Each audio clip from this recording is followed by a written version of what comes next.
Okay, next article की ओर move कर रहे हैं। नेक्स्ट आर्टिकल क्या है बच्चे, बहुत ही इंपॉर्टेंट आर्टिकल है हमारी फर्स्ट यूनिट का, जिससे आपके सीबीएसई में हर साल क्वेश्चन आई है 3 या 5 कलर में। तो आपका नेक्स्ट आर्टिकल बड़े ध्यान से समझिएगा इस आर्टिकल को। इसका नाम क्या है बच्चे, इसका नाम है इलेक्ट्रिक डायपोल। तो नेक्स्ट आर्टिकल आपका है इलेक्ट्रिक डायपोल को समझेंगे। इलेक्ट्रिक डायपोल के नाम से एक आर्टिकल आपको करने जा रहे हैं, electric dipole.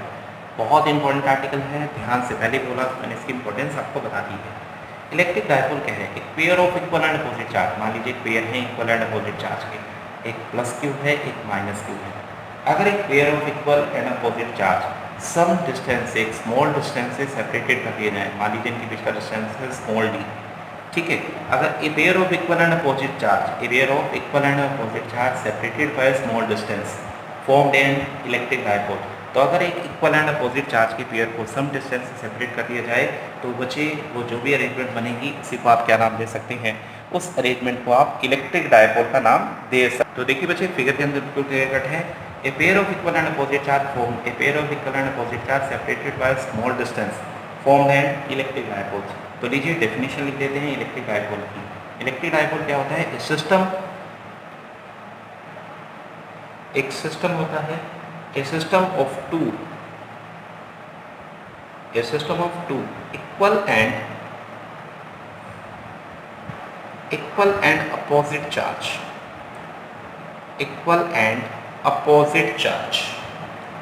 separated by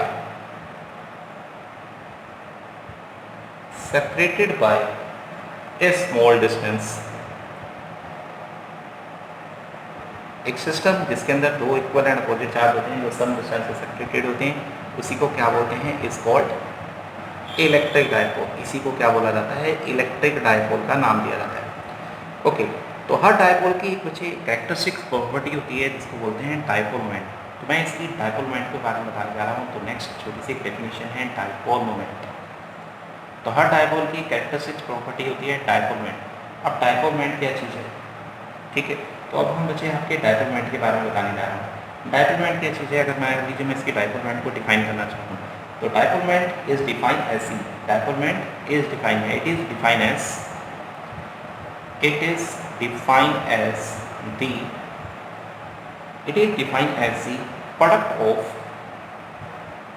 product of magnitude of either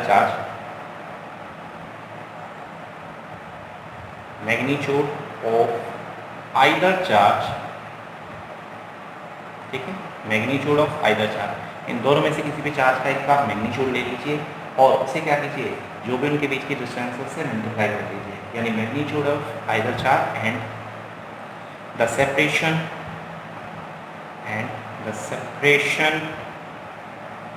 between ठीक है देम चार्जेस, ठीक है। तो आप कैसे डिफाइन कर सकते हैं, it is define as the product of magnitude of either charge, यानी दोनों में से किसी भी चार्ज का मैग्नीट्यूड को उनके बीच का जो भी डिस्टेंस है आप क्या कीजिए, मल्टीप्लाई कर दीजिए। डायपोल मोमेंट को बच्चे लिखा जाता है, डायपोल मोमेंट को रिप्रेजेंट किया जाता है P से। और अगर मैंने डायपोल मोमेंट की अभी भी बात की है तो डायपोल मोमेंट क्या होता है, डायपोल मोमेंट में भी define as see magnitude of define as the product of magnitude of either charge. किसी भी चार्ज का मैग्नीट्यूड ले लो, जो भी उनके बीच का डिस्टेंस है उससे मल्टीप्लाई कर दीजिए, इन दोनों के प्रोडक्ट को ही बच्चे क्या बोला जाता है, डायपोल मोमेंट की बात की जाती है। डायपोल मोमेंट, ठीक है, फॉर्मूला बच्चे मैं डायपोल मोमेंट का लिख चुका हूँ, क्लियर कट आपको फॉर्मूले से ही पता लग चुका है। डायपोल मोमेंट कैसी क्वांटिटी होगी, डायपोल मोमेंट नंबर 1 एक वेक्टर क्वांटिटी होगी, श्योर, ठीक है। ये क्या है, वेक्टर क्वांटिटी, और इसकी डायरेक्शन क्या होती है, डायपोल मोमेंट की डायरेक्शन याद रखना हमेशा नेगेटिव से, सॉरी अपोजिट में, डायपोल मोमेंट की डायरेक्शन हमेशा नेगेटिव चार्ज से, यानी नेगेटिव चार्ज से पॉजिटिव चार्ज की तरफ होती है, यानी इलेक्ट्रिक फील्ड से पॉजिटिव डायरेक्शन होती है। तो it is a vector quantity, एक वेक्टर क्वांटिटी है जो किस डायरेक्शन में डायरेक्ट करती है, डायरेक्टेड फ्रॉम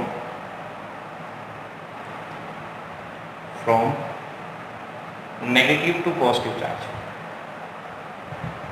ठीक है। तो ये नेगेटिव से पॉजिटिव चार्ज की तरफ डायरेक्ट करता है। सेकेंडली अगर मैं बात करूँ इसके डायमेंशन फार्मूले की, डायमेंशन फार्मूला को मेरे ख्याल से निकाल लूँगी। डायमेंशन फार्मूला क्या रहेगा इसका, LTA, ठीक है, LTA, ठीक है। आपके चार्ज क्या होता है, करंट इनटू टाइम, डिस्टेंस का L होता है, तो डायमेंशन फार्मूला को ये निकला है। यूनिट की बात करें, यहीं इसकी यूनिट भी निकाल देते हैं। यूनिट क्या होगी बच्चे? चार्ज की यूनिट क्या होती है? कूलम, और इसकी क्या होगी? मीटर। तो ऐसा यूनिट क्या आ गई? कूलम मीटर आ गई। अच्छा, एक बड़ी इंपॉर्टेंट आपकी एक यूनिट बता रहा हूँ जो है प्रैक्टिकल यूनिट। अक्सर आपको पूछ लेते हैं, आपकी बुक्स में लिखी नहीं हुई, आपकी जो सिंपल बुक आप यूज़ करते हो उनमें नहीं लिखी हुई। तो प्रैक्टिकल यूनिट क्या है? प्रैक्टिकल यूनिट है आपके इलेक्ट्रिक डायपोल की। प्रैक्टिकल यूनिट है इसकी डायबे। याद रखना, डायबे इज अ प्रैक्टिकल यूनिट। ठीक है, आपके डायबे क्या है? प्रैक्टिकल यूनिट है जिसका आपकी किसकी? इलेक्ट्रिक डायपोल की। एक दो बार मुझे सीबीएसई में पूछा भी हुआ है, लेकिन इस बुक में लिखा नहीं हुआ तो गड़बड़ हो जाती है। तो वन डायबे क्या है? इसकी एक आपकी प्रैक्टिकल यूनिट है जो कूलम के अंदर 3.3 इंटू 10⁻30 कूलम मीटर के बराबर, यानी ऐसा सिस्टम ये इसके इक्विवेलेंट है। याद रखना, ये इंपॉर्टेंट टर्म है, मैं आपको बता रहा हूँ डायबे, ये वाली। ठीक है, ये प्रैक्टिकल यूनिट है आपकी किसकी? इलेक्ट्रिक डायपोल की। Done.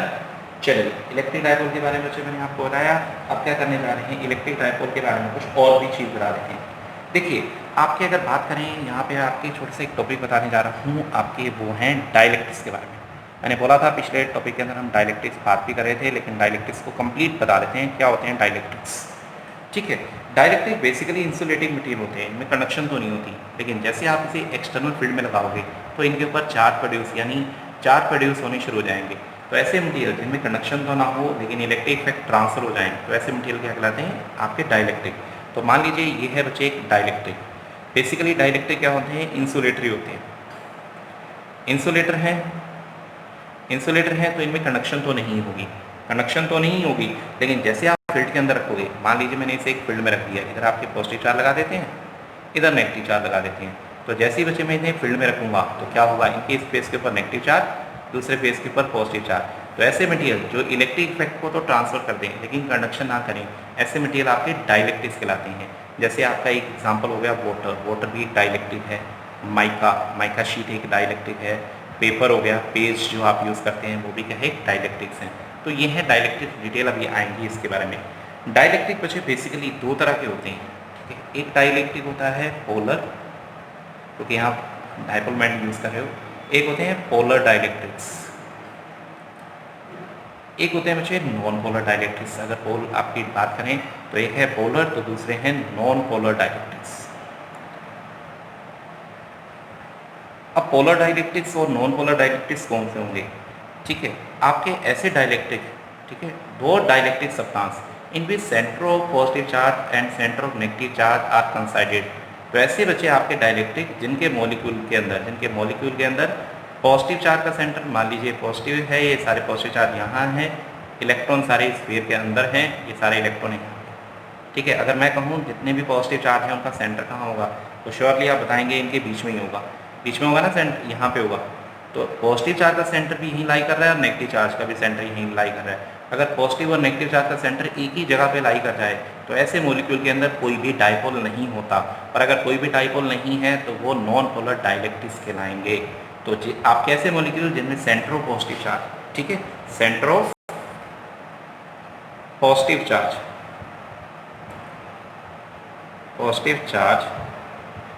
Centre of positive charge, ठीक है, centre of positive charge coincided with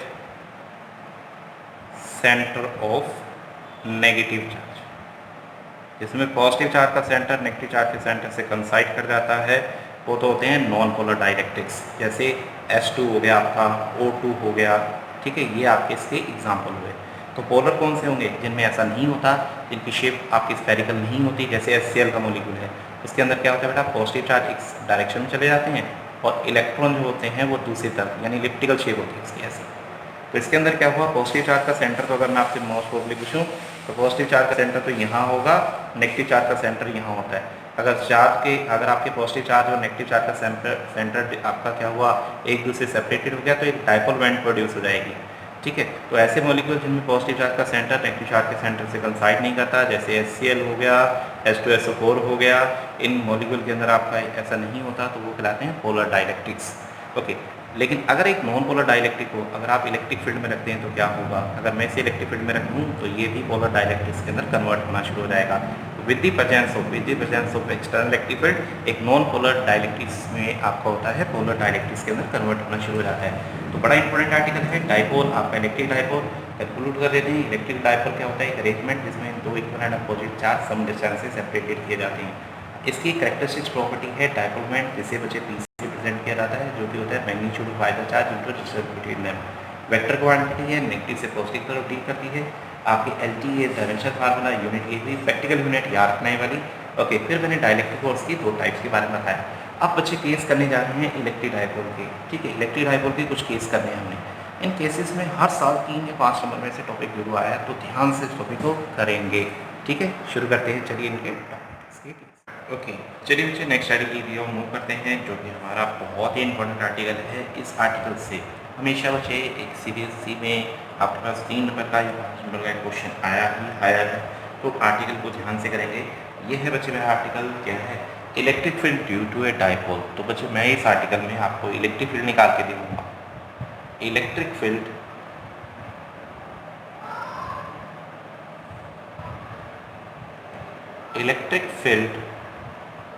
due to a dipole.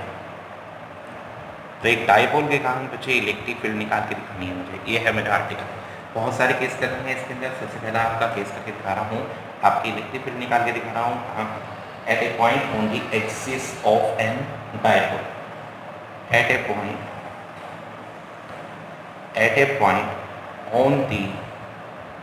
on the axis of the dipole।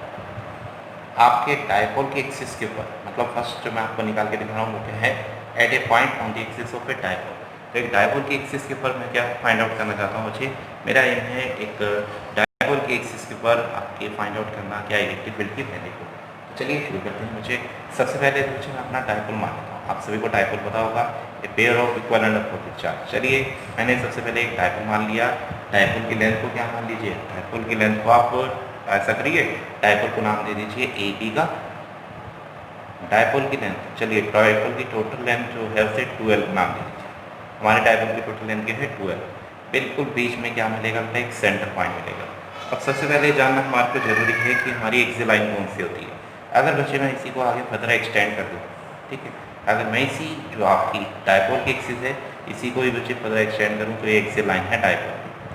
मेरा एम क्या बच्चे? Our aim is to find out the electric field intensity at any point. तो कोई भी point मान लीजिए। चलिए मैं पॉइंट मान लेता हूँ, पी पॉइंट। ठीक है, जिसका आपका ओ से जो डिस्टेंस है, ओरिजिन ओ से जो डिस्टेंस है वो आर मान लीजिए। मेरा एम क्या है? Our aim is to find out the electric field intensity at point P. मेरा एम है इस पी पॉइंट पे इलेक्ट्रिक फील्ड इंटेंसिटी को फाइंड आउट करना। ओके, एक छोटी सी कन्वीनियंस बताता हूँ। जिस पॉइंट पे इलेक्ट्रिक फील्ड आपने निकाली वो वहाँ इमेजिनरी यूनिट चार्ज को मान लीजिए। इसकी वैल्यू कितनी है? 1 है। यूनिट थी आपका क्या है? आपका एक unit imaginary unit charge positive मान लीजिएगा। ओके, तो मुझे इस डाइपोल के कारण इलेक्ट्रिक फील्ड इंटेंसिटी निकालनी है। तो इंडिविजुअली सबसे पहले तो इसके कारण इसके ऊपर, इस प्लस क्यू के कारण जो इसके ऊपर इलेक्ट्रिक फील्ड लगेगी उसकी डायरेक्शन क्या होगी? आउटवर्ड। तो पॉजिटिव चार्ज के कारण जो इलेक्ट्रिक फील्ड लगेगी उसे E1 का नाम दे दीजिए। ठीक है, तो सबसे पहले मुझे इस पॉजिटिव चार्ज के कारण इलेक्ट्रिक फील्ड है जो निकालना है। तो मैं निकालूँ, क्या लिखूँ मुझे? इलेक्ट्रिक फील्ड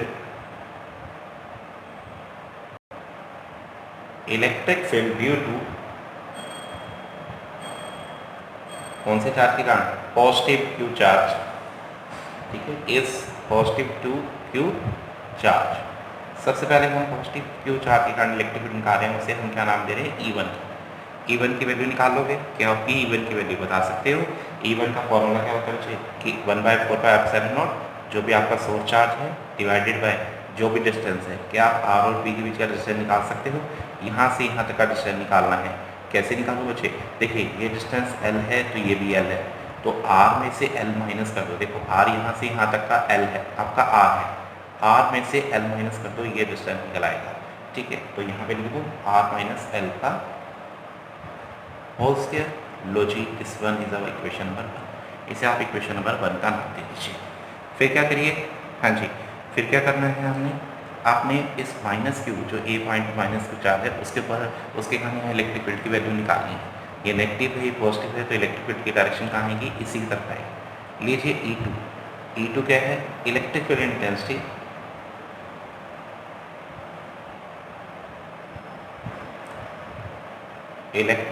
इंटेंसिटी है ड्यू टू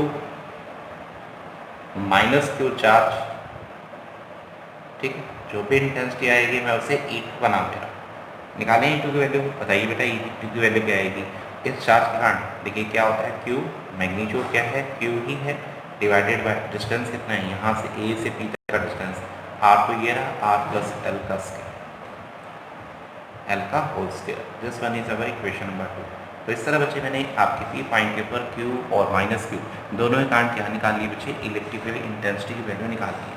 बट अगर मैं P के ऊपर नेट इलेक्ट्रिकल इंटेंसिटी की बात करूँ तो देखिए क्योंकि दो वेक्टर अपोजिट डायरेक्शन में है तो वेक्टर अलजेब्रा के अकॉर्डिंग, सॉरी वेक्टर के लास्ट के accordingly when two vector opposite to each other, जब भी दो वेक्टर एक दूसरे से अपोजिट होते हैं तो उनका इक्विवेलेंट उनके डिफरेंस के बराबर होता है।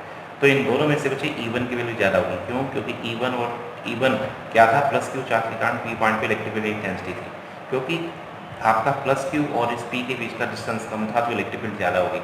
तो श्योर है जो फाइनल आएगी, जो फाइनल इलेक्ट्रिक फील्ड इंटेंसिटी मान लीजिए EI, वो किसके बराबर होगी, वो इन दोनों के मतलब E1 माइनस E2 के डिफरेंस के बराबर।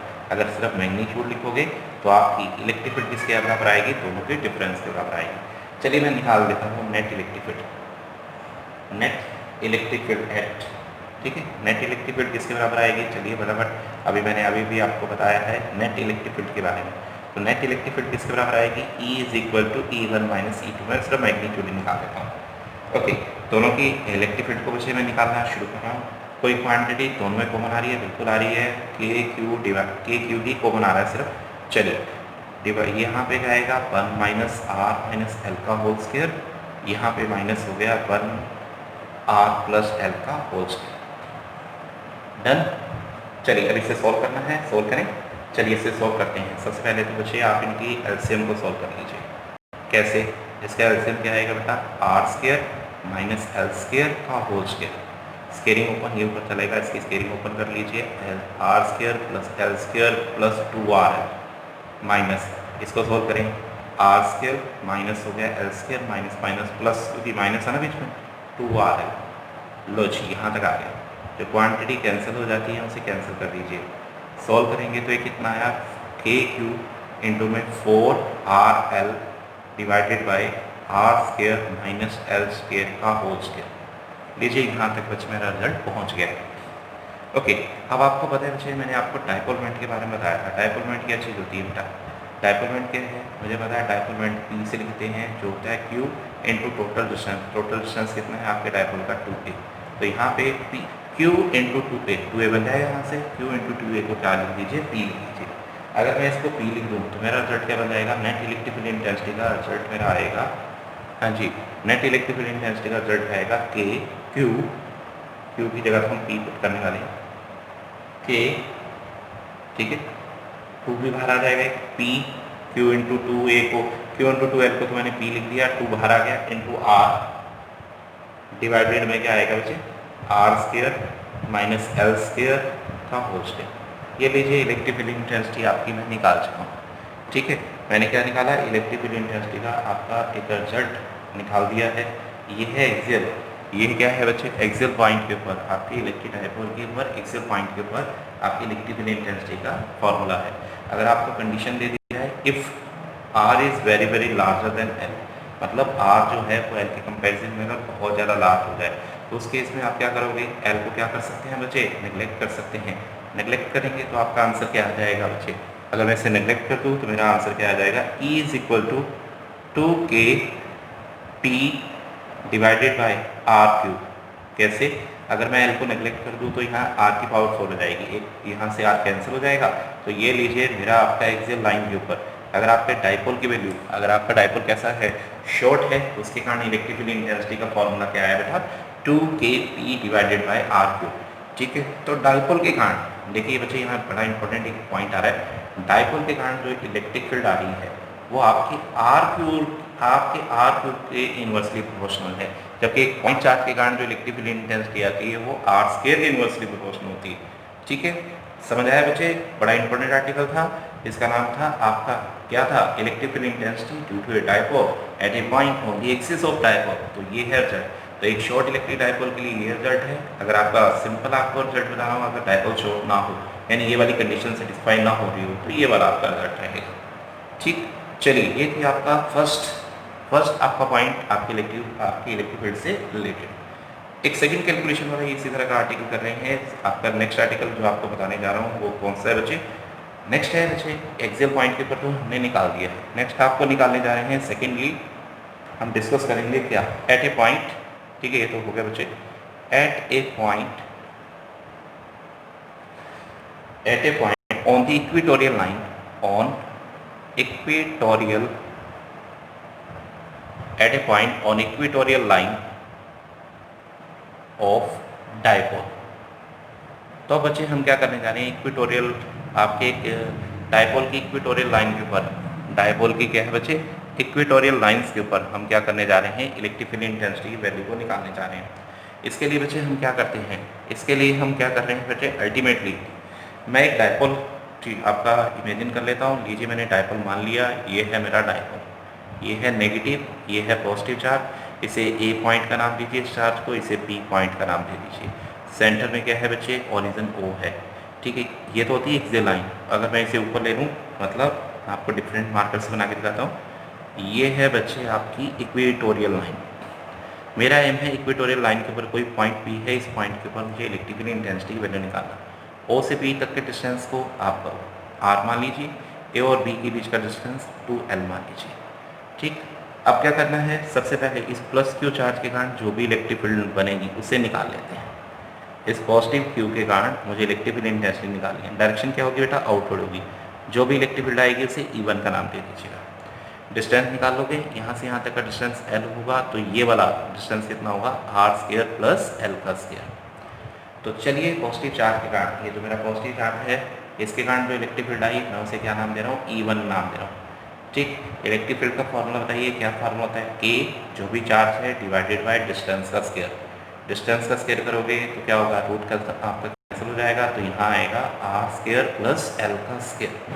तो लीजिए इस पॉजिटिव चार्ज के कारण, इस पॉजिटिव क्यू चार्ज के कारण जो आपकी इलेक्ट्रिक फील्ड इंटेंसिटी आई उसे हमने क्या नाम दे दिया, E1 का नाम दे दिया। सिमिलरली नेगेटिव चार्ज के कारण, ये जो आपका नेगेटिव चार्ज है ए पॉइंट के ऊपर, इसके कारण इलेक्ट्रिक फील्ड इंटेंसिटी निकालिए। अगर मैं इलेक्ट्रिक फील्ड इंटेंसिटी निकालूंगा तो देखिए जिस पॉइंट पे इलेक्ट्रिक फील्ड इंटेंसिटी निकालते हैं वहाँ एक इमेजिनरी यूनिट चार्ज मान लेते हैं, ये मेरा इमेजिनरी यूनिट चार्ज है। ये नेगेटिव चार्ज है तो इलेक्ट्रिक फील्ड की डायरेक्शन इसी की तरफ आ जाएगी। तो आपके नेगेटिव जो चार्ज के कारण जो इलेक्ट्रिक फील्ड इंटेंसिटी आई उसे आप E2 का नाम दीजिए। E2 किसके बराबर होगी, KQ डिवाइडेड बाय डिस्टेंस, तो ये भी सेम होगा क्योंकि ये R है ये L है, तो ये किसके बराबर होगा, R² प्लस L² का रूट, लेकिन स्क्वायर करना है तो रूट कैंसिल हो जाएगा। तो लीजिए दो इलेक्ट्रिक फील्ड इंटेंसिटी आ गई है, ठीक है। मैंने वेक्टर फॉर्म में नहीं लिखा, वेक्टर आ गया है, लीजिए। लेकिन जरा ध्यान से देखिए दोनों का मैग्नीट्यूड तो क्या है, ठीक है, for 1 and 2 it is clear that, ठीक है, it is clear that magnitude of E1 equal to magnitude of E2। दोनों का मैग्नीट्यूड भाई इक्वेशन 1 और 2 से क्लियर हो गया, दोनों का मैग्नीट्यूड तो क्या है, सेम है। चलिए अब मैं क्या करता हूँ, रिजल्टेंट निकालना चाहता हूँ। बच्चे देखिए मान लीजिए यहाँ पे जो एंगल है आपका एंगल कितना बन रहा है, थीटा डिग्री का है, तो मैं यहाँ एक हॉरिजॉन्टल लाइन ले लेता हूँ। अगर ये एंगल थीटा है तो श्योरली ये भी एंगल थीटा होगा, ये भी एंगल थीटा ही होगा फिर, ठीक है, तो ये भी थीटा ही होगा। तो लीजिए अगर ये एंगल थीटा है तो ये एंगल थीटा, तो इसमें ये एंगल भी थीटा होगा। अब क्या कीजिए, आप E1 और E2 को दो कंपोनेंट में रिजोल्व कर लीजिए। सबसे पहले E1 का कौन सा कंपोनेंट आएगा, इधर E1 का कंपोनेंट आएगा E1 cos थीटा, और परपेंडिकुलर डायरेक्शन में कौन सा आएगा बेटे, E2 sin theta. Similarly E2 का कौन सा कंपोनेंट आएगा इधर, E2 cos theta. Perpendicular direction में कौन सा आएगा बच्चे, इस डायरेक्शन में यहाँ लिख देता हूँ E2 sin थीटा। अब मैंने ये तो क्लियर कर दिया कि आपके E1 और E2 दोनों का मैग्नीट्यूड क्या था, सेम था।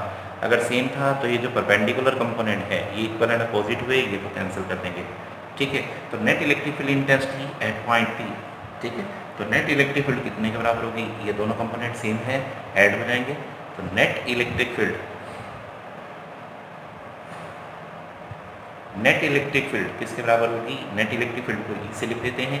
नेट इलेक्ट्रिक फील्ड किसके बराबर आएगी बच्चे, E1 cos theta plus E2 cos theta. दोनों कंपोनेंट सेम है, मुझे पहले प्रूव कर चुका हूँ, E1 E2 तो बराबर थे, तो आप इसे लिख सकते हो 2E1 cos थीटा, ठीक। टू E1 की वैल्यू पुट कर दीजिए के q divided by R square plus L का स्क्वायर। कोस थीटा क्या होता है, ट्रायंगल देख लीजिए, कोस थीटा होता है बेस अपॉन हाइपोटेन्यूज। बेस कितना है एल, हाइपोटेन्यूज कितना है root R square plus L का स्क्वायर। डन। और आगे हम करते हैं नेट इलेक्ट्रिक फील्ड यानी कितनी आई, नेट इलेक्ट्रिक फील्ड अगर मैं लिखना चाहूँ तो ई की वैल्यू किसके बराबर आ गई, क्यू इंटू 2L को तो P लिख दीजिए, तो ये आ गया के पी डिवाइडेड बाय, इन दोनों को मल्टीप्लाई कर देते हैं तो R square plus L square की पावर कितनी आई बेटे 3/2। लीजिए मेरा रिजल्ट यहाँ तक तो पहुँच गया, ठीक है। अगर ये रहा मेरा इलेक्ट्रिक फील्ड इंटेंसिटी, यही रिजल्ट है बच्चे मेरा इलेक्ट्रिक फील्ड इंटेंसिटी का ऑन इक्वेटोरियल, ठीक है। अगर आपका इक्वेटोरियल लाइन के ऊपर एक डायपोल की इक्वेटोरियल लाइन के ऊपर इलेक्ट्रिक फील्ड इंटेंसिटी निकालनी है तो ये रिजल्ट है। यहाँ भी वही कंडीशन इंप्लीमेंट कर देते हैं, if R is very very larger than L. अगर ऐसा हुआ तो उस केस में क्या होगा, उस केस में ई की वैल्यू किसके बराबर आ जाएगी, आप क्या करेंगे यहाँ देखिए, अगर एल नेग्लेक्ट कर देंगे तो एल का स्केल की पावर 3/2, 2 से 2 कैंसिल, तो मेरा आंसर आ जाएगा ठीक है, क्या आंसर आएगा के, ओहो यहाँ पे गड़बड़ होगी ना, यहाँ पी, यहाँ क्या लिखा था बेटा की, और के क्यू इंटू 12 को तो पी लिखना था, यहाँ पी है। तो लीजिए यहाँ पे क्या आएगा के पी डिवाइडेड में आर क्यू। तो ये लीजिए इक्वेटोरियल लाइन के ऊपर, अगर आपकी डायपोल की इक्वेटोरियल लाइन के ऊपर नेट इलेक्ट्रिक फील्ड इंटेंसिटी का फॉर्मूला। ओके, एक नोट बना के आपको पॉइंट बता रहा हूँ बेटा, ध्यान से सुनिएगा, आपके लिए बड़ा इंपॉर्टेंट है। देखिए अगर मैं शॉर्ट इलेक्ट्रिक डायपोल के लिए एक्सियल के रिजल्ट को और इक्वेटोरियल के रिजल्ट को, जो शॉर्ट इलेक्ट्रिक डायपोल के लिए एक्सियल का रिजल्ट आया, जो इक्वेटोरियल का रिजल्ट आया, दोनों को डिवाइड करूँ। ये देखिए एक्सियल के लिए रिजल्ट था, इक्वेटोरियल के लिए रिजल्ट है, देखो दोनों रिजल्ट एक जैसे दिख रहे हैं, दोनों को डिवाइड करोगे तो आपका आंसर आएगा 2। तो याद रखना बच्चे, एक्सियल का रिजल्ट हमेशा इक्वेटोरियल के रिजल्ट से हमेशा क्या होता है, डिवाइड आपका 2 के इक्विवेलेंट होता है, तो ये रेशियो। तो आपका ये रिजल्ट बहुत इंपॉर्टेंट है, याद रखना। एक दूसरी बात, आपके एक्सियल वाले केस में जो फाइनल इलेक्ट्रिक फील्ड इंटेंसिटी है उसकी डायरेक्शन क्या है, आउटवर्ड है। डायपोल की डायरेक्शन क्या होती है, डायपोल पॉइंट की डायरेक्शन क्या होती है, वो भी इधर ही है। तो आपके एक्सियल के केस में P और E के बीच में, P वेक्टर और E वेक्टर के बीच में एंगल कितने डिग्री का बनता है, 0 डिग्री का बनता है। लेकिन यहाँ देखिए P की डायरेक्शन क्या है, इधर है, लेकिन नेट इलेक्ट्रिक फील्ड कहाँ गई, अपोजिट। तो इक्वेटोरियल केस में आपका टोटल एंगल आपके E और P के बीच में कितनी डिग्री का बनता है, 180। कई बार ऑब्जेक्टिव क्वेश्चन पूछ लेते हैं व्हाट इज द एंगल, ठीक है। तो एंगल आपका याद रहेगा, एक्सियल केस में एंगल कितने डिग्री का होता है, 0 डिग्री का, और इस केस में बच्चे कितना होता है, 180 डिग्री का। ठीक, समझ आ गया बच्चे। चलिए नेक्स्ट आर्टिकल की ओर मूव करेंगे। तो चलिए बच्चे, electric field at axial point and equatorial point दोनों एक्सप्लेन हो गए। अब आपको बताते हैं electric field at any general point, ठीक है। तो नेक्स्ट आपको पॉइंट एक्सप्लेन करेंगे एट एनी जनरल पॉइंट। तो कोई भी जनरल पॉइंट लेंगे ना, तो वो आपका एक्सियल होगा, जनरल लिखना है। तो electric field at any general point, तो किसी भी जनरल पॉइंट के ऊपर इलेक्ट्रिक फील्ड इंटेंसिटी की वैल्यू को निकालना चाहता हूँ। कैसे निकालते बच्चे, मान लीजिए एक शॉर्ट इलेक्ट्रिक डायपोल मान लीजिए, ठीक। ऑलरेडी बच्चे मैंने आपको पहले ही बता दिया कि आपका डायपोल क्या है, शॉर्ट है। तो नेगेटिव पॉजिटिव एक डायपोल मान लीजिए, नाम दे दीजिए ए पी, ठीक है। डायपोल ले लिया। अच्छा, डायपोल की डायपोल मोमेंट किसके बराबर होती है, डायपोल की डायपोल मोमेंट की डायरेक्शन पी से मैं लिख देता हूँ, पी वेक्टर से लिखी जाती है। मेरा एम क्या है, मेरा एम है इसके कारण, मेरा एम क्या है, इसका ओरिजिन मान लीजिए ओ, ना मुझे इलेक्ट्रिक फील्ड इंटेंसिटी निकालनी किसी जनरल पॉइंट पे, ना एक्सियल पे ना इक्वेटोरियल पे। तो मैं क्या करता हूँ, पी पॉइंट को ऐसे मान लेता हूँ यहाँ पे, ठीक है। एक पॉइंट मान लेते हैं, के मान लेते हैं। इसके पॉइंट पे मुझे क्या करना है, इलेक्ट्रिक फील्ड इंटेंसिटी की वैल्यू निकालनी है, ठीक है। तो शॉर्ट इलेक्ट्रिक डायपोल के कारण इसकी ये ना तो इक्वेटोरियल लाइन है ना ही आपकी एक्सियल लाइन है। ये आपका एंगल कितने डिग्री का बना रही है, थीटा, और आपका ओ से लेके ए तक का डिस्टेंस मान लीजिए आर। डायपोल की लेंथ पता है कि आपको 12 के बराबर होगी। ओके, अगर बच्चे मेरे पास ये आर्टिकल हो, मैं कैसे इसको करूँगा, इसको सोल्व करने से पहले आपको छोटी सी ट्रिक बता देता हूँ। देखिए आपका वेक्टर, आपका पी वेक्टर यहाँ थीटा डिग्री का एंगल बना रहा है, तो सबसे पहले उसी को 2 कंपोनेंट में तोड़ दीजिए। एक तो बच्चे पी का एक कंपोनेंट तो इसी लाइन के लॉन्ग हो जाएगा, ठीक है। जो भी कंपोनेंट इसके लॉन्ग होगा, एक कंपोनेंट इससे परपेंडिकुलर डायरेक्शन में चला जाएगा। तो पी को 2 कंपोनेंट में जोड़ दीजिए। पी का कौन सा कंपोनेंट इसकी डायरेक्शन में जाएगा, पी का जो कंपोनेंट इसकी डायरेक्शन में जाएगा उसे मैं नाम दे सकता हूँ, क्या नाम दे दूँ, उसे मैं नाम दे देता हूँ पी कोस थीटा, और जो इससे परपेंडिकुलर डायरेक्शन में जाएगा उसे पी साइन थीटा। ओके, ओ से के तक का डिस्टेंस पे मैंने आर का नाम दिया है, ठीक है। डिस्टेंस कितना था, आर था। ठीक है, firstly we resolve the P into two component, हमने पी को ही दो कंपोनेंट में रिजोल्व कर लिया है। ठीक, अब बच्चे ध्यान से देखिए, इस वाले डायपोल को देखिए, ये वाला जो डायपोल है, जो कौन सा है, पी कोस थीटा है, डायपोल की डायरेक्शन भी पॉइंट लाई कर रहा है, तो ये एक्सियल वाला केस नहीं बन गया, तो इसके कारण जो इलेक्ट्रिक फील्ड आएगी वो एक्सियल वाले केस के लिए आएगी, जो एक्सियल के लिए रिजल्ट लग रहा था वही वाली आपकी नेट आपका वही रहेगा। तो इस डायपोल के लिए यानी पी कोस थीटा के लिए जो आपकी इस पी कोस थीटा के लिए जो आपका क्या रहेगा, इस पी कोस थीटा के लिए अगर मैं कहूँ इलेक्ट्रिक फील्ड इंटेंसिटी की वैल्यू निकाली, तो इस कंपोनेंट के लिए मान लीजिए जो भी इलेक्ट्रिक फील्ड बन रही है मैं उसे क्या कर रहा हूँ, मैं उसे E1 का नाम दे देता हूँ, मैं ये एक्सेल नहीं लिखता, नहीं तो यहाँ कन्फ्यूजन हो सकती है। तो लीजिए मैं इसे E1 का, लेकिन मुझे पता है इस E1 का मैग्नीट्यूड क्या होगा, एक्सेल वाले रिजल्ट, एक शॉर्ट इलेक्ट्रिक डायपोल के लिए एक्सेल का जो भी रिजल्ट आया था वही इसी के बराबर होगा। मैं लिख सकता हूँ 2kP डिवाइडेड बाई R3। ठीक है, तो आपके एक शॉर्ट इलेक्ट्रिक डायपोल के लिए एक्सेल का रिजल्ट यही था, मैंने इसे यहाँ सिंपली लिख दिया। डन, कोई प्रॉब्लम तो नहीं, ये E1 है बच्चे। फिर क्या करो, अब जरा दूसरे डायपोल को, आप दूसरे डायपोल की मतलब पी साइन थीटा को देखिए, ये इधर पॉइंट इधर, तो लीजिए आपके डायपोल से परपेंडिकुलर, ये इक्वेटोरियल की बात हो रही है, इक्वेटोरियल के लिए जो भी इलेक्ट्रिक फील्ड आती है वो पी से अपोजिट डायरेक्शन में आएगी। ठीक है, पी से अपोजिट डायरेक्शन में आएगी, इसे E2 का नाम दीजिए। अब E2 की वैल्यू किसके बराबर होगी वो भी बता देते हैं। E2 यानी इक्वेटोरियल वाला केस, इक्वेटोरियल के केस में क्या आया था, KP divided by R3। But एक फ़र्क है, यहाँ पे हमारे जो डायपोल है वो P नहीं है, ये वाले ऊपर वाले केस में क्या था P कोस थीटा, नीचे वाले केस में क्या है P साइन थीटा। तो P की जगह लिखिए P को, नीचे वाले P साइन थीटा, ऊपर वाले में लिखिए P कोस थीटा। तो मैंने क्या किया, आपके डायपोल को रिजोल्व करके दो पार्ट में रिजोल्व कर लिया, उसके बाद उनके बीच में जो भी इलेक्ट्रिक फील्ड निकली थी वो बता दी। अब क्या कर सकते हैं, अब मैं इनका रिजल्ट, मेरे पास दो इलेक्ट्रिक फील्ड इंटेंसिटी आई है, एक E1 आया, E2 आया, इनका parallelogram law of vector addition से क्या निकाल लीजिए, रिजल्टेंट निकाल लीजिए।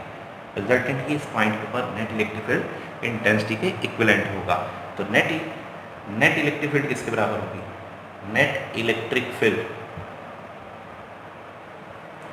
किसके बराबर होगी, net electric field, parallelogram law of vector addition का यूज़ कीजिए, नेट इलेक्ट्रिक फील्ड इंटेंसिटी किसके बराबर होगी, E is equal to E1 का स्क्वायर प्लस E2 का स्क्वायर। ठीक है, और उनके बीच में एंगल कितनी डिग्री का होगा, 90 डिग्री, तो नेक्स्ट पार्ट तो 0 ही हो गया। ओके, तो E1 और E2 स्केल करता था 4, ठीक है, या आप बाद में कर लीजिएगा, कॉमन बाहर निकाल लेंगे ना, फिर स्केलिंग हटानी पड़ेगी।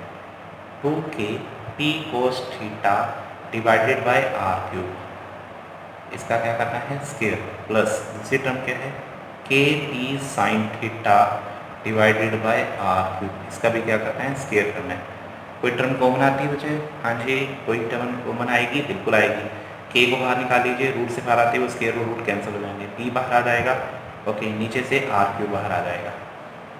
ठीक, तो आपकी इसके अंदर क्या क्या टर्म रहेगी, एक तो 4 रहेगा, 2 का स्केयर 4 हो गया, cos square theta plus sine square theta. इसे रीअरेंज करके देखिए, मैं अगले उसके ऊपर कर देता हूँ। तो नेट इलेक्ट्रिक फील्ड किसके बराबर आई है, नेट इलेक्ट्रिक फील्ड आई है KP डिवाइडेड बाय R3। मैं इसे 4 कोस स्क्वायर थीटा को लिख सकता हूँ 3 cos square theta plus sine square theta. ठीक है, 3 cos square theta plus cos square theta, एक और भी तो लिखना था, 3 + 4 तभी तो 3 + 1 कोस स्क्वायर थीटा, तभी तो कोस स्क्वायर थीटा बनेगा। तो ये बच्चे मेरा फार्मूला बन गया, sine square theta plus cos square theta किसके बराबर होता है बच्चे, 1 के बराबर। तो लीजिए एक शॉर्ट इलेक्ट्रिक डायपोल के लिए ये रहा result, 3 cos square theta plus 1। याद रहेगा, ये है बच्चे at any general point electric field intensity का आपका रिजल्ट। अच्छा, एक्सियल लाइन के लिए निकालना हो, एक्सियल लाइन के लिए अगर मैं बात करूँ, स्पेशल केसेस के लिए बात कर लेता हूँ। एक्सियल लाइन के लिए, हाँ जी, अगर एक्सियल लाइन की बात करूँ तो एंगल कितने डिग्री का होता है, एक्सियल लाइन के लिए एंगल होता है 0 डिग्री का। अगर इसमें 0 डिग्री पुट कर दोगे तो कोस 0 डिग्री 1 होता है, 3 + 1 4, 4 का 2, यानी इलेक्ट्रिक फील्ड आएगी आपकी किसके बराबर, 2kP डिवाइडेड बाय R2। वही एक्सियल वाले केस का रिजल्ट आ गया। अगर मैं बात करूँ इक्वेटोरियल के लिए, इक्वेटोरियल लाइन के लिए अगर बात करूँ तो इक्वेटोरियल के लिए एंगल कितने डिग्री का होता है 90, कोस 90 कितना हो जाएगा 0, तो यहाँ 1 बचेगा, यानी E की वैल्यू क्या आएगी KP डिवाइडेड बाय R3। तो इस तरह बच्चे मैं क्या कर सकता हूँ, मैं आपकी शॉर्ट इलेक्ट्रिक डायपोल के लिए जनरल रिजल्ट है, चाहे से एक्सियल निकाल लीजिए, चाहे इक्वेटोरियल का रिजल्ट निकाल लीजिए। डायरेक्शन निकालनी हो, ठीक है, द डायरेक्शन ऑफ रिजल्टेंट या net electric field, electric field. Direction कैसे निकालूँ? याद है प्लस वन में आपने डायरेक्शन कैसे निकाली थी? यहाँ पे एंगल मान लीजिएगा अल्फा, तो डायरेक्शन के लिए टेंजेंट अल्फा निकाले जाता है। टेंजेंट अल्फा क्या होगा? परपेंडिकुलर। परपेंडिकुलर किसके बराबर है? E2 divided by base. Base कितना है? E1 है। यानी जो एक्सेल का रिजल्ट आया था, यानी ये जो भी E2 है, एक्सेल के रिजल्ट को इक्वेटोरियल के रिजल्ट से आप क्या कीजिएगा? डिवाइड कर दीजिएगा। अगर एक्सेल के रिजल्ट को इक्वेटोरियल के रिजल्ट से डिवाइड करेंगे, यानी KP sine theta divided by R3 divided में 2KP, ठीक है, 2KP cos theta divided by R3। R3 से R3 कैंसिल, KP से KP कैंसिल, आपका आंसर आ गया हाफ टेंजेंट थीटा। तो ये लीजिए, डायरेक्शन निकालनी हो, टेंजेंट अल्फा किसके बराबर आएगा? Half tangent theta. तो इस तरह बच्चे मैंने एक जनरल पॉइंट के ऊपर आपकी क्या की, इलेक्ट्रिक फील्ड का फॉर्मूला निकालना आपको सिखा दिया है। ठीक है, समझ आई बच्चे बात? चलिए अगले आर्टिकल की ओर आप करेंगे। चलिए बच्चे, आपके इलेक्ट्रिक डायपोल के केसेस के अंदर अगला आपका केसेस आपको करवाने जा रहे हैं। अगला केसेस है, मैं आपको बताऊँगा। ठीक है, क्या है बच्चे? अगला केस मैं आपको बताऊँगा, जब भी एक डायपोल को आप मुझे एक्सटर्नल फील्ड में रखा जाता है तो उसके ऊपर टॉर्क लगता है। ठीक है, मेरा आपका अगला आर्टिकल ये क्या आर्टिकल बताने जा रहा हूँ?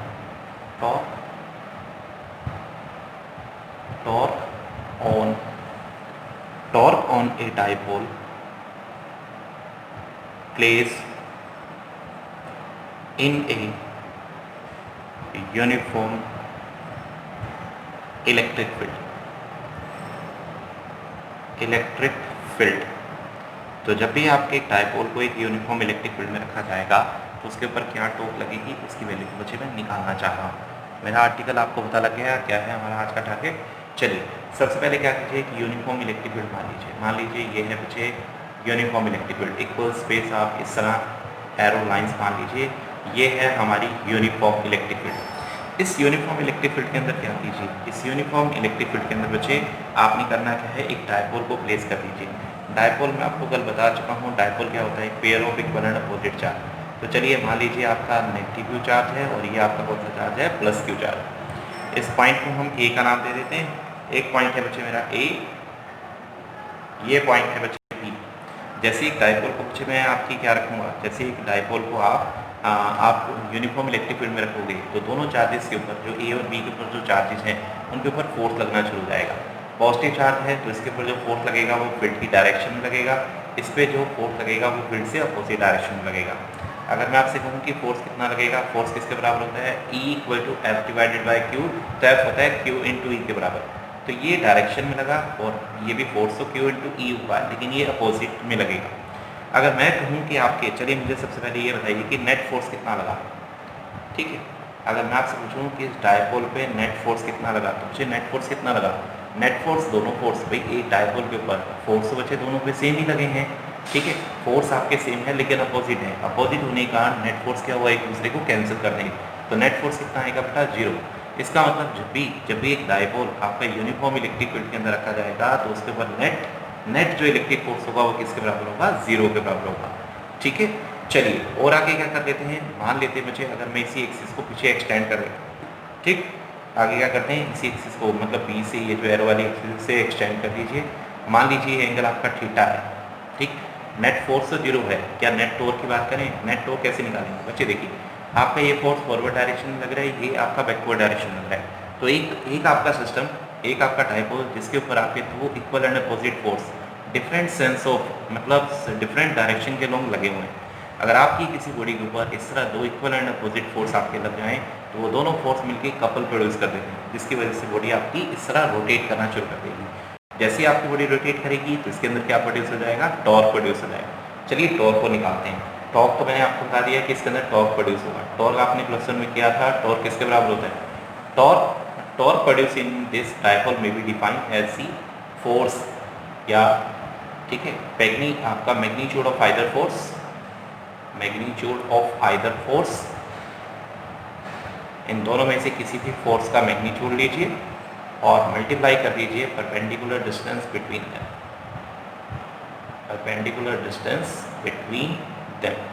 तो दोनों में से किसी भी आपके चार्ज के ऊपर जो फोर्स लग रहा है उस फोर्स को क्या कीजिए बच्चे, उस फोर्स को परपेंडिकुलर डिस्टेंस से मल्टीप्लाई कर दीजिए, आपका आंसर निकल आएगा। ओके, टॉर्क को आपको पता है बच्चे, सभी को पता होगा, टॉर्क को टॉ सिंबल से लिखा जाता है। मैग्नीट्यूड लेना है, दोनों में किसी का ले लीजिए। आपका मैग्नीट्यूड की फॉर्म में बोलूँ तो ये आपका पॉजिटिव है, ये आपका पॉजिटिव, तो ये आपका नेगेटिव होगा क्योंकि अपोजिट डायरेक्शन का। तो मैं मैग्नीट्यूड लेना है तो आपका प्लस क्यू आ जाएगा, ठीक है। तो वेक्टर फॉर्म में लिखें तो एक प्लस है तो एक नेगेटिव हो जाएगा। तो बात आई परपेंडिकुलर डिस्टेंस, मतलब इन दोनों के बीच का परपेंडिकुलर डिस्टेंस कैसे निकालूं। परपेंडिकुलर डिस्टेंस निकालने के लिए क्या कीजिए, इस ए पॉइंट से परपेंडिकुलर ड्रॉप कर दीजिए सी, तो ये होगा मेरा ए सी, क्योंकि फील्ड से परपेंडिकुलर यही है। तो परपेंडिकुलर कितना है बच्चा मेरा, ए सी। क्या आप फिगर से, ये वाली फिगर दिख रही है आपको पता है डायपोल की लेंथ कितनी होती है, डायपोल की लेंथ होती है 2a, या मैंने पिछले केस में l मानी थी तो l मान लीजिए। डायपोल की लेंथ कितनी होती है, 2l होती है। तो मुझे क्या निकालना है, AC निकालना है। कैसे निकालूँ, देखिए एंगल के सामने perpendicular upon hypotenuse. From figure आपको यूज़ कर लीजिए फिगर का, फ्रॉम फिगर साइन थीटा किसके बराबर होगा बच्चे, साइन थीटा क्या होता है, परपेंडिकुलर अपॉन हाइपोटेन्यूज कितना है, 2l है। तो यहाँ से अगर हम AC की वैल्यू निकालें तो 2l साइन थीटा के इक्विवेलेंट आ जाए। ये आपकी इक्वेशन नंबर 1 है। आप यहाँ से क्या कीजिए, AC की वैल्यू जो अभी भी फाइंड आउट की है उसे की C की वैल्यू यहाँ पुट कर दीजिए। तो आपके पास आ गया QE into 2l sine theta. यहाँ पे Q इंटू 2l तो डायपोल मोमेंट होती है, PE साइन थीटा के इक्विवेलेंट आ गया। तो लीजिए इस तरफ हमने क्या किया बच्चे, इस तरफ हमने आपकी टॉर्क की वैल्यू निकाल दी। ये है बच्चे टॉर्क का मैग्नीट्यूड, कि किसके इक्विवेलेंट आया, PE साइन थीटा के इक्विवेलेंट आया, ठीक है। ये है बच्चे टॉर्क का फार्मूला जो मैंने आपको निकाल के दिखा दिया है। ओके, अगर टॉर्क की होती ऐसे भी होता है, torque is a vector quantity, तो टॉर्क को अगर मैं वेक्टर फॉर्म में लिखूँ तो टॉर्क को क्या लिख सकते हैं, T cross E vector. It's mean torque की डायरेक्शन, अगर मैं डायरेक्शन की बात करूँ तो राइट हैंड स्क्रू रूल या राइट हैंड थंब रूल के accordingly the direction of torque is always perpendicular to the direction of P and direction of E। मतलब इन दोनों के प्लेन से परपेंडिकुलर होगी आपके टॉर्क की डायरेक्शन, ठीक। ओके, अगर मैं आपसे पूछूँ, चलिए मुझे बताइए टॉर्क की वैल्यू मिनिमम या मैक्सिमम कब होगी, ठीक है। अगर आपका एंगल 0 हुआ, यानी अगर आपका डायपोल मोमेंट की डायरेक्शन क्या होती है, नेगेटिव से पॉजिटिव होती है। अगर आपका डायपोल फील्ड की डायरेक्शन में या उससे अपोजिट डायरेक्शन में हो गया, तो केसेस के अंदर बात करें, आपका केस फर्स्ट क्या है, if angle theta equal to 0 और 180। अगर आपका एंगल 0 डिग्री या 180 डिग्री, यानी आपका डायपोल फील्ड की डायरेक्शन में या उससे एंटी पैरेलल हुआ, तो उस केस में दोनों ही केस में साइन 0 भी 0 होता है, 180 भी 0 होता है। देन उस केस में टॉर्क, आपके टॉर्क की वैल्यू क्या आ जाएगी, 0 आ जाएगी। तो नेट टॉर्क की वैल्यू क्या आएगी, 0 आएगी। बट अगर मैं सेकंड केस की बात करूं, अगर मैं कहूँ आपके थीटा की वैल्यू 90 डिग्री है, 90 डिग्री क्या होता है बच्चे, 90 डिग्री यानी डायपोल फील्ड से परपेंडिकुलर है। अगर 90 डिग्री है तो उस केस में, क्योंकि साइन 90 मैक्सिमम वैल्यू हो जाती है साइन की, तो टॉर्क की वैल्यू भी उसकी मैक्सिमम वैल्यू होगी। कितनी होगी बच्चे, PE के बराबर होगी। तो अगर आपसे पूछा जाता है कि चलिए मुझे टॉर्क की मैक्सिमम वैल्यू निकालिए, तो टॉर्क की मैक्सिमम वैल्यू ये होती है।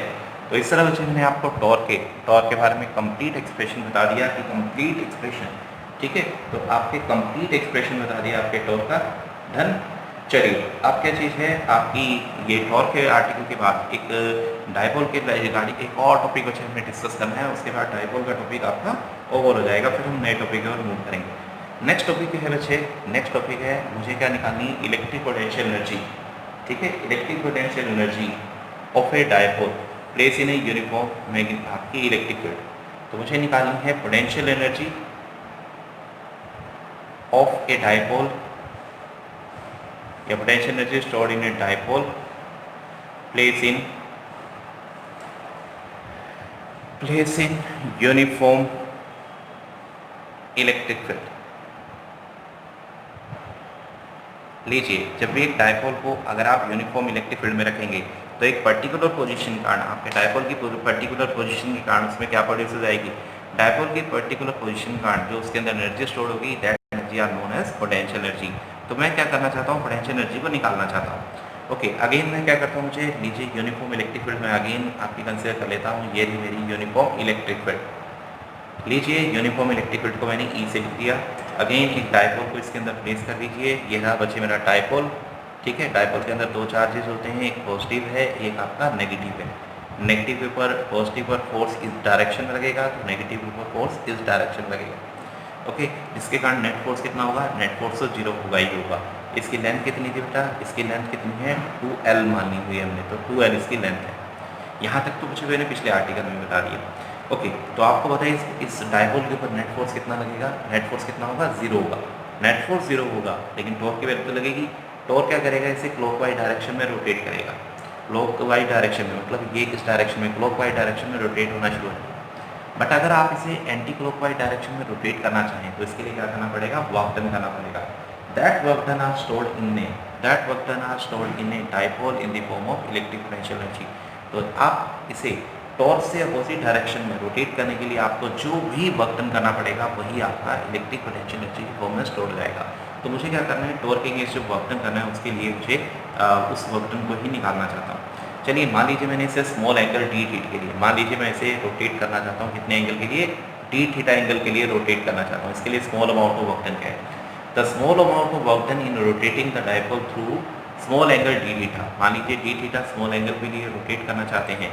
जब रोटेट करेंगे तो वर्क डन किसके बराबर होगा? वर्क डन होगा टो इंटू डी थीटा। ठीक है, बॉडी रोटेट करेगी तो फोर्स की जगह टाउ आ जाएगा, डिस्प्लेसमेंट की जगह एंगुलर डिस्प्लेसमेंट आ जाएगा।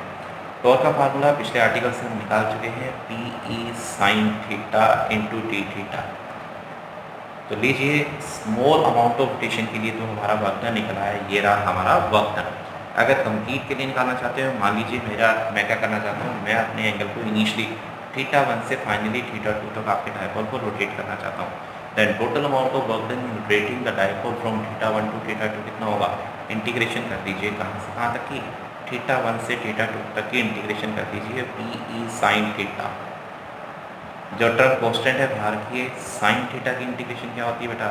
Minus cos theta, lower limit upper limit. एक बार अपर लिमिट पुट कीजिए, एक बार अपर लिमिट पुट कीजिए, अपर लिमिट पुट करोगे तो क्या आएगा? माइनस कोस θ2 माइनस, एक बार माइनस माइनस प्लस हो जाएगा, आपका कोस θ1 आ गया। ठीक है जी, यहाँ तक आप ऐसे ऐसे लिख सकते हैं, कोई इश्यू तो नहीं। ओके, तो मैं इसे रीअरेंज करके लिख दूँ कैसे बचे? मैं इसे लिख सकता हूँ W is equal to P E cos θ1 minus cos θ2। लीजिए ये है total amount of work done in rotating the dipole from θ1 to θ2 and this amount of work done is stored in the electric potential energy. यही work done आपका electric potential energy की form में क्या हो जाएगा? डायपोल के अंदर store हो जाएगा। तो लीजिए इस तरह मैंने क्या किया, आपके डायपोल के अंदर कितनी आपकी पोटेंशियल एनर्जी स्टोर होगी वो भी बच्चे आपकी निकाल दी।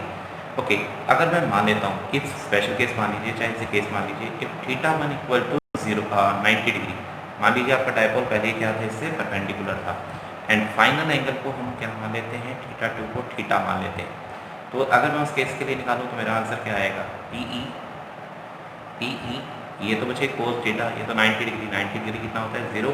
इसको थीटा लिखूंगा तो यहाँ क्या आएगा? कोस थीटा और साथ में नेगेटिव का साइन। ठीक है, तो जब भी बच्चे आपको सिर्फ एक ही एंगल दिया हो, जब भी आपके क्वेश्चन में सिर्फ एक ही एंगल दिया हो तो इनिशियल एंगल आपको 90 डिग्री एज्यूम करना है, उसका पोटेंशियल एनर्जी का फॉर्मूला ये हो। और जब आपको दो एंगल दिए हो तो उसका पोटेंशियल एनर्जी का फॉर्मूला ये रहेगा। अच्छा, एक छोटा सा एडिशनल काम है, उसको ज़रा ध्यान से समझिएगा। यहाँ पे बच्चे मैं आपके कुछ स्पेशल वर्क करने जा रहा हूँ, ठीक है, इसको ध्यान सुनेगा। देखिए सबसे पहले अगर मैं बात करूँ क्या जी, if theta equal to 0 degree, अगर थीटा 0 डिग्री का हुआ, अगर आपका थीटा कितने डिग्री का हुआ? 0 डिग्री का हुआ, तो यू की वैल्यू किसके बराबर आएगी? एक एंगल का है तो ये वाला फॉर्मूला लगेगा, यू की वैल्यू क्या आएगी? माइनस पी आएगी, minus P E. Minus P E का मतलब क्या है? माइनस पी ई का मतलब है पोटेंशियल एनर्जी आपकी नेगेटिव आई है, यानी पोटेंशियल एनर्जी मिनिमम और नेगेटिव है। और जब भी पोटेंशियल एनर्जी मिनिमम और नेगेटिव होगी, इस सिचुएशन में आपका जो इक्विलिब्रियम है वो स्टेबल इक्विलिब्रियम कहलाएगा। तो आपके डायपोल को कौन सी पोजीशन कहलाएगी? यानी जब भी आपका डायपोल फील्ड से पैरेलल डायरेक्शन में होगा तो आपकी उसकी इस स्टेज को स्टेबल इक्विलिब्रियम की पोजीशन बोलते हैं। तो इसे नंबर 1 का केस मान लीजिए। नंबर 2, अगर आपका थीटा की वैल्यू कितनी हो गई? 90 डिग्री हो गई, तो 90 डिग्री हुई, कोस 90 डिग्री कितना होगा? 0। तो लीजिए आपकी यू की वैल्यू 0 हो जाएगी।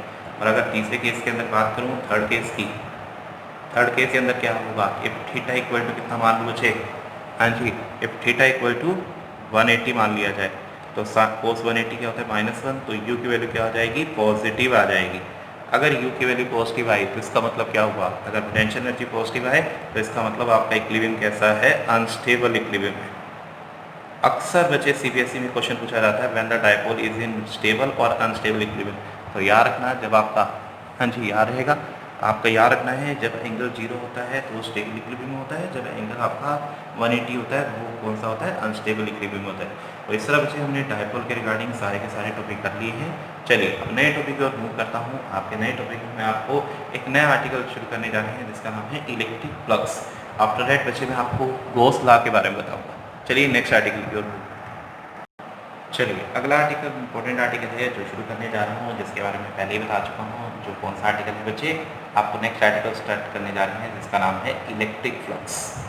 ओके, आपके सीबीएसई पॉइंट ऑफ व्यू से बताऊँ तो ये टॉपिक बच्चे आपका इंपॉर्टेंट रहेगा। इलेक्ट्रिक फ्लक्स और गॉस लॉ से अगला आर्टिकल है, जिससे रिलेटेड आपका एक न्यूमेरिकल आपका एक क्वेश्चन और एक थ्योरेटिकली या न्यूमेरिकली जरूर आता है। इलेक्ट्रिक फ्लक्स क्या चीज़ है, मान लीजिए कोई भी क्लोज सरफेस है, ठीक है। इलेक्ट्रिक फील्ड के अंदर मैंने कोई भी क्लोज सरफेस रखा, उस क्लोज सरफेस से कितनी electric line of force pass करके जाएंगी, ठीक है। तो आपकी ये बताएगा how many electric line of force can pass through a unit area which are place in uniform electric field. तो अगर आप यूनिफॉर्म इलेक्ट्रिक फील्ड में एरिया अगर रखेंगे, एरिया को अगर आपने प्लेस किया तो उस एरिया से नॉर्मली कितनी आपकी लाइंस क्रॉस करके उसे जाएंगी, उसी के बारे में बताया है इलेक्ट्रिक फ्लक्स, ठीक है। तो इलेक्ट्रिक फ्लक्स क्या होता है, the flux,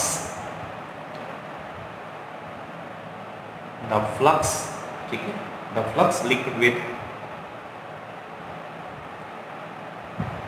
the flux linked with any surface, the flux linked with any surface is proportional to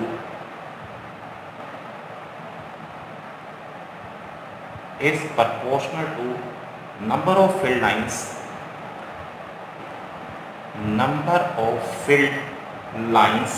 या नंबर ऑफ फील्ड लाइन्स, ठीक है, number of field lines crossing any area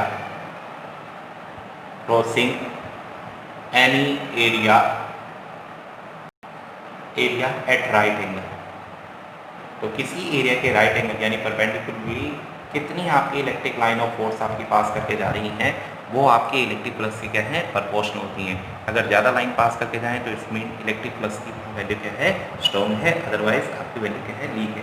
तो how many electric line of force passing through a close area, ठीक है, eight right angle. तो इसी के बारे में इंफॉर्मेशन देता है इलेक्ट्रिक फ्लक्स। मैथमेटिकली बताइए तो इलेक्ट्रिक फ्लक्स, मान लीजिए close surface S, electric field है ई, तो mathematically the electric flux can be measure by the dot product of electric flux of I से लिखा जाता है, and mathematically electric flux is the dot product of E vector and S vector, ठीक है। तो आपकी इस ई वेक्टर और इस एस वेक्टर की डॉट प्रोडक्ट, मतलब जो भी आपकी इलेक्ट्रिक फील्ड है, जो भी आपका सरफेस एरिया है, ये एरिया नहीं है, एरिया वेक्टर लिया गया। एरिया वेक्टर क्या होता है, हमेशा एरिया से परपेंडिकुलर और हमेशा उसका आउटवर्ड नॉर्मल होता है। तो लीजिए आपकी इलेक्ट्रिक फ्लक्स को निकालने का मैथमेटिकल तरीका क्या है, it is a dot product of electric field and area vector.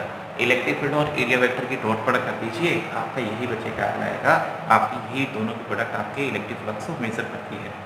Okay, अगर आपका सरफेस कैसा है, अगर मैं दो केसेस बना देता हूँ, अगर आपका सरफेस कैसा है, ओपन सरफेस है, ठीक है। अगर आपका सरफेस कैसा है बच्चे, ओपन सरफेस है। अगर आपका सरफेस ओपन सरफेस है तो उसके लिए फाई का फार्मूला यानी इलेक्ट्रिक फ्लक्स का ओ लिख देता हूँ, ओ का मतलब ओपन सरफेस होगा, ठीक है। तो अगर आपका फाई का फार्मूला है तो वो डी फाई की इंटीग्रेशन के बराबर होगा, और वो किसके बराबर होती है, E into small area D S. अगर आप इंटीग्रेशन की टर्म में स्मॉल एरिया के लिए लिखेंगे तो ये फॉर्मूला बन जाएगा। अगर आपका सरफेस कैसा है, मान लीजिए आपका सरफेस ओपन नहीं है, क्लोज सरफेस है, फॉर क्लोज सरफेस अगर आप इलेक्ट्रिक फ्लक्स निकालना चाहते हैं किसके लिए, क्लोज सरफेस के लिए, क्लोज सरफेस के लिए हम क्या लिख लेते हैं, 5c लिख लेते हैं। क्लोज सरफेस के लिए निकालेंगे तो इसे लिखेंगे q divided by epsilon. Close surface के लिए आपका क्या होता है कि इसके इक्विवेलेंट होता है जो भी चार्ज इसके अंदर आएगा, ठीक है, इनसाइड जो भी चार्ज होगा, इसको बच्चे क्लोज सरफेस के लिए जब इसे इंप्लीमेंट करेंगे तो इसे गॉस लॉ जो नेक्स्ट आर्टिकल है मैं आपको इसके बारे में बताऊंगा। लीजिए तो याद रहेगा, जब भी ओपन सरफेस होगा तो फ्लक्स निकालने का फार्मूला क्या होगा, integration of E over D S, और जब क्लोज सरफेस होगा तो क्यू जो भी इनसाइड होगा डिवाइडेड बाय एप्सिलॉन। ओके, तो मैंने आपको यहाँ एस वेक्टर के बारे में बता दिया। एस वेक्टर की डायरेक्शन हमेशा सरफेस से क्या होगी, नॉर्मल। चलो इसको लिख देते हैं, S vector is always normal to the surface, normal to the surface एक तो सरफेस से नॉर्मल होगा and always outward and pointed या पॉइंट्स आउटवर्ड, हमेशा आउटवर्ड ही बच्चे पॉइंटेड करते हैं। ठीक है, याद रखना इस एस वेक्टर की यानी जो एरिया वेक्टर जो लेंगे उसकी डायरेक्शन हमेशा एक तो आपकी नॉर्मल होगी और दूसरा आउटवर्ड होगी। ओके, आप क्या करने जा रहे हैं बेटा, अब आपके इलेक्ट्रिक फ्लक्स से रिगार्डिंग कुछ आपके कुछ इंपॉर्टेंट पॉइंट बताने जा रहा हूँ, ध्यान से समझिए इंपॉर्टेंट पॉइंट को। चलिए यहाँ से शुरू करते हैं। पॉइंट क्या क्या है, number first point electric flux के रिगार्डिंग ये है, electric flux is a which quantity, scalar quantity. ये आपकी एक स्केलर क्वांटिटी, डॉट प्रोडक्ट है, दो बॉडी का डॉट प्रोडक्ट हमेशा आपको पता है स्केलर क्वांटिटी भी होता है। ओके, सेकंड प्रॉपर्टी की बात करें, इसकी यूनिट निकालते हैं। इसकी यूनिट क्या है बच्चे, बहुत सारी इसकी यूनिट बन सकती हैं। ऐसा यूनिट, इसकी यूनिट बच्चे आपकी वॉट मीटर भी होती है, ऐसा ही है। इसकी यूनिट न्यूटन मीटर स्क्वायर पर कूलम भी होती है इसकी यूनिट। ठीक है, तो आप यूनिट निकाल सकते हैं, कोई बात नहीं। ई की यूनिट पता है, एरिया की पता है, तो सिंपली आप निकाल लीजिएगा। ये यूनिट अभी आगे डिस्कस होगी। और क्या है बच्चे, डायमेंशन फार्मूला निकाले तो इसका डायमेंशन फार्मूला आएगा एम एल की पावर 3 टी की पावर -3 ए की पावर 1। तो डायमेंशन फार्मूला निकालेंगे तो ये आएगा, आपको बहुत बार डायमेंशन फार्मूला निकाल चुके हैं। ठीक, अब क्या है बच्चे, नंबर थर्ड पॉइंट के ऊपर आ जाते हैं। नंबर थर्ड पॉइंट आपका जो एक्सप्लेन करना है वो क्या चीज़ है, आपकी जो जो फाई की वैल्यू है, ठीक है, द वैल्यू ऑफ फाई आपकी किसी भी क्लोज सरफेस, मान लीजिए कोई क्लोज सरफेस है, उसके अंदर फाई की वैल्यू इस चीज़ पे डिपेंड नहीं करेगी कि उसके अंदर चार्ज कहाँ पे, ठीक है, चाहे चार्ज बीच में हो चाहे कहीं भी हो, उसकी लोकेशन के ऊपर आपके फाई की वैल्यू क्या होती है, इंडिपेंडेंट होती है। लोकेशन के ऊपर इंडिपेंडेंट है, चार्ज के ऊपर तो डिपेंड करेगी। कोई भी क्लोज सरफेस है तो उसके फाई के लिए फॉर्मूला होता है, लेकिन चार्ज की लोकेशन, आपकी चार्ज की पोजीशन कहाँ है, कहीं बीच में है या साइड में, कहीं भी हो कोई प्रॉब्लम नहीं है। फाई की जो वैल्यू होती है उसकी क्या होती है, इंडिपेंडेंट होती है। ओके, आपको 3-4 केस बताने जा रहा हूँ। इन केस के लिए बच्चे फाई की वैल्यू क्या होती है, हमेशा 0 आती है। आपको कुछ इंपॉर्टेंट पॉइंट बताने जा रहा हूँ। आपकी the value of phi, the value of phi की जो वैल्यू है वो आपकी 0 आएगी, जो भी आपको केस बताने जा रहा हूँ। इन द फॉलोइंग केस ऐसे लिख देते हैं, इन द फॉलोइंग केस। आपके कुछ केसेस डिस्कस करने जा रहा हूँ जिस केसेस के लिए फाई की वैल्यू हमेशा क्या होती है, 0 होती है। चलिए, फाई की वैल्यू कैसे कैसे 0 हो सकती है। ठीक है, अगर मान लीजिए आपके कोई क्लोज सरफेस है, उसके अंदर कोई डायपोल आ जाए, इफ ए डायपोल, अगर एक डायपोल आ जाए या जितने मर्जी डायपोल आ जाए, डायपोल, ठीक है, इफ ए डायपोल इज या फॉर मैनी डायपोल, ठीक है, आप एक डायपोल के लिए भी बात कर सकते हैं और मैनी डायपोल के लिए, और मैनी डायपोल, एक डायपोल भी हो सकता है, मैनी डायपोल भी हो सकता है। ठीक है, इफ ए डायपोल इज, अगर कोई एक डायपोल है या नंबर ऑफ डायपोल है, एनक्लोज आर, यहाँ लिख लेना, are enclose in a close surface. तो कभी भी आपका कोई भी डायपोल, अगर किसी भी क्लोज सरफेस के अंदर आ गया, मान लीजिए क्लोज सरफेस है, इसमें डायपोल आ गया, डायपोल में क्या होता है, नेगेटिव और पॉजिटिव चार्ज होते हैं, तो टोटल चार्ज कितना हुआ, 0। तो चाहे एक डायपोल हो चाहे 100 डायपोल हो, टोटल चार्ज तो 0 होगा। और अगर टोटल चार्ज 0 हुआ, अगर क्लोज सरफेस में टोटल चार्ज 0 हुआ, तो फाई की वैल्यू भी क्या आएगी, 0 आएगी। तो ये है वो फर्स्ट सिचुएशन जिसके लिए आपके फाई की वैल्यू क्या आती है, 0 आती है। चलिए सेकेंड की ओर मूव करते हैं। सेकेंड आपकी वो बताते हैं, ठीक है, अगर मान लीजिए मैग्नीट्यूड ऑफ पॉजिटिव चार्ज, अगर आपके जितने भी पॉजिटिव चार्ज और नेगेटिव चार्ज हैं, जितने आपके क्लोज सरफेस के अंदर पॉजिटिव चार्ज है उतने ही नेगेटिव चार्ज है, यानी magnitude of positive charge negative charge के बराबर हो जाए तो नेट चार्ज कितना होगा, 0। उस केस में भी आपकी फाई की वैल्यू क्या होगी, 0। तो दूसरी कंडीशन क्या है, magnitude of positive and negative charge, negative charge are equal inside a closed surface। आपके क्लोज सरफेस के अंदर अगर पॉजिटिव चार्ज और नेगेटिव चार्ज इक्वल हो जाए, क्योंकि चार्ज तो एक स्केलर क्वांटिटी है, उसे सिंपली ऐड किया जा सकता है, तो नेट मैग्नीट्यूड कितना आएगा, 0 आएगा। अगर इसी सिचुएशन जब फाई की वैल्यू 0 हो सकती है, वो क्या बनेगी, अगर मान लीजिए इस क्लोज सरफेस में कोई चार्ज ही ना हो, तो उस केस में भी फाई की वैल्यू क्या होगी, 0 होगी। इफ नो चार्ज is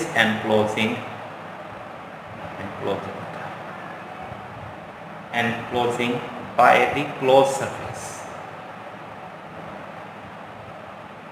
अगर आपका क्लोज सरफेस कोई चार्ज ही ना इनक्लोज करे, उस केस में भी बच्चे क्या होगी, आपके फाई की वैल्यू क्या होगी, 0 होगी। लास्ट केस के ऊपर आ गया, लास्ट केस को एक और बुलाते हैं। अगर टोटल इनकमिंग फ्लक्स, बड़ा इंपॉर्टेंट पॉइंट है, अगर टोटल इनकमिंग फ्लक्स, ठीक है, जो भी इनकमिंग फ्लक्स हैं, इनकमिंग फ्लक्स को नेगेटिव माना जाता है। अगर आपकी आउटगोइंग फ्लक्स के बराबर हो जाए, आउटगोइंग फ्लक्स को पॉजिटिव माना जाता है। अगर आपकी बच्चे इनकमिंग फ्लक्स आउटगोइंग फ्लक्स के बराबर हो जाए तो उस केस में फाई की वैल्यू 0 होती है। फॉर एग्जांपल मैं आपको यहाँ करके दिखाता हूँ। मान लीजिए एक सिलेंडर है, इस सिलेंडर के अंदर बच्चे कोई भी चार्ज एग्जिस्ट नहीं करा, ठीक है, मैंने इस सिलेंडर के अंदर कोई भी चार्ज एग्जिस्ट नहीं करा और मैंने क्या किया, इसे यूनिफॉर्म इलेक्ट्रिक फील्ड की डायरेक्शन क्या है, ये रही फील्ड की डायरेक्शन, लीजिए मैंने इसे यूनिफॉर्म इलेक्ट्रिक फील्ड के अंदर रखा, ठीक। मैंने कहा देखिए इसमें से जितनी फील्ड आपकी एंटर करेंगी उतनी ही लीव करेंगी। चलिए मैं आपको फाई की वैल्यू इसके अंदर निकाल के दिखा देता हूँ। एक सिलेंडर के 3 सरफेस होते हैं, एक तो ये रहा, दो तो आपके सर्कुलर है, एक आपका ये कर्व्ड होता है, ठीक। अगर मैं इस सरफेस के लिए बात करूँ, इसका एरिया मान लीजिए एस है, इसका या डी एस मान लीजिए, चलिए ये भी डी एस है तो ये भी डी एस होगा, ये वाला भी बच्चे डी एस के बराबर मान लीजिए। इसका एरिया एलिमेंट कहाँ जाएगा, आउटवर्ड जाएगा, तो इसके एरिया एलिमेंट को डी एस वेक्टर, इसका एरिया वेक्टर हमेशा आउटवर्ड ही होता है, नॉर्मल भी होगा, आउटवर्ड भी लेना है, डी एस वेक्टर इधर आएगा, इसका एरिया वेक्टर कहाँ जाएगा, ऊपर जाएगा। इस केस के लिए देखिए एंगल कितने डिग्री का बनेगा, इस केस के लिए तो ई और डी एस वेक्टर आपके पैरेलल है, एंगल क्या बनेगा, 0 डिग्री। तो राइट हैंड साइड, ये राइट हैंड साइड है ना, राइट हैंड साइड के लिए फाई की वैल्यू क्या होगी, E D S cos 0 degree, cos 0 degree क्या होता है, 1 होता है। तो मेरा आ गया प्लस ई डी एस के बराबर, इंटीग्रेशन करना है तो इंटीग्रेशन कर लीजिएगा, वो कोई इशू नहीं है, ठीक है जी, यहाँ तक हो गया। ओके, अगर मैं बात करूँ आपकी, ठीक है, अगर मैं बात करूँ किस फेस की, लेफ्ट फेस के ऊपर बात करें, लेफ्ट फेस के ऊपर बात करते हैं। लेफ्ट फेस के लिए बच्चे देखिए आपकी ई की डायरेक्शन तो इधर ही है, ई तो इधर जा रहा है, डी एस उधर जा रहा है, तो एंगल कितने डिग्री का बना, 180 डिग्री का, कोस 180 डिग्री, कितना होता है कोस 180 degree, minus integration of E D S, और इसके लिए एंगल कितने डिग्री का बना, 90 डिग्री का। अगर एंगल 90 डिग्री का बना तो इसके लिए फाई की वैल्यू 0 आएगी। तो आपके पास दो ही आपकी फाई बनी, एक राइट पे एक लेफ्ट पे, तो टोटल फाई किसके बराबर होगी, phi of left plus phi of right. Area दोनों के बराबर हैं, ई को बाहर रख के चाहे इसका एरिया दोनों के बराबर हैं, इसका मतलब ये दोनों क्वांटिटी का मैग्नीट्यूड सेम है, लेकिन ठीक है मैग्नीट्यूड सेम तो है लेकिन अपोजिट साइन के साथ है, इसलिए आंसर हमेशा क्या आएगा, 0 आएगा। तो जब भी आप किसी क्लोज सरफेस को, जब भी आपका कोई close surface uniform magnetic field में रखें, तो अगर इनकमिंग आपकी फ्लक्स आउटगोइंग फ्लक्स के बराबर होगी तो नेट फाई की वैल्यू क्या होगी, 0। यहाँ रखना बच्चे, यहाँ से रिलेटेड एक क्वेश्चन जरूर आपके पास आ जाता है। चलिए इसके बाद हम क्या करने जा रहे हैं, इसके बाद मैं आपको बड़ा इंपॉर्टेंट एक आर्टिकल अभी स्टार्ट करने वाले हैं, और उस आर्टिकल का क्या नाम है, उस आर्टिकल का नाम है गोस लॉ। यहाँ से श्योर है आपके पास 5 नंबर का एक आर्टिकल जरूर आएगा, ठीक है। प्लस 2 के अंदर मुझे श्योरिटी के साथ बोल सकते हैं हम कि यहाँ से आर्टिकल आता है, नीट के अंदर भी इसके यहाँ से आर्टिकल आता है ना, यहाँ पे क्वेश्चन जरूर आता है। तो नीट के लिए, आपके पीएमटी के लिए, सीबीएसई, तीनों के लिए इंपॉर्टेंट आर्टिकल है, जिसका नाम क्या है, गोस लॉ। चलिए नेक्स्ट आर्टिकल में हम सीख करेंगे।